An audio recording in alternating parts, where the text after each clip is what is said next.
सुराज्य फाउंडेशन वारानगर यांच्यातर्फे आयोजित व्हिजन 2025 या भव्य गौरव सोहळा यशस्वीरित्या पार पडला। महाराष्ट्रातून यावर्षी यूपीएससी परीक्षेत यश मिळवलेल्या 80हून अधिक यशवंतांपैकी 40 यशवंतांनी प्रत्यक्ष उपस्थित राहून नागरिक सत्कार स्वीकारला। या यशस्वी विद्यार्थ्यांना कोल्हापुरी फेटा, वजीर, स्मृतिचिन्ह तसेच तात्यासाहेब कोरे यांचे प्रेरणादायी ग्रंथ भेट देण्यात आला। कार्यक्रमात हजारो विद्यार्थ्यांसह पालक, शिक्षक, अधिकारी, शेतकरी, गृहिणी, उद्योजक, तरुणाई यांचा प्रचंड उत्साह दिसून आला। यशवंतांच्या मनोगतातून प्रशासकीय सेवेमधील संधी, आव्हाने आणि प्रेरणा याबाबत दिलखुलास संवाद घडला। कार्यक्रमाच्या यशामागे आमदार डॉ. विनय कोरे यांची दूरदृष्टी आणि 2008 पासून सुरू असलेला हा व्हिजन उपक्रम ही महाराष्ट्रातील स्पर्धा परीक्षा चळवळीला दिशा देणारी ठरली आहे। उपस्थितांनी या ज्ञानवंतांचे कौतुक करत यशवंतांना भावी कारकिर्दीसाठी शुभेच्छा दिल्या आहेत।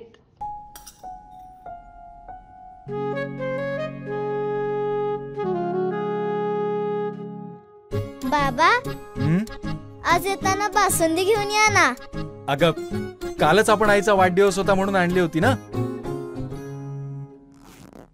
ऐकलं, गोकुळची बासुंदी पुन्हा खावीशी वाटतेय। खरं सांगू, मलाही खावीशी वाटतेय। पुन्हा पुन्हा खावीशी वाटणारी गोकुळ बासुंदी।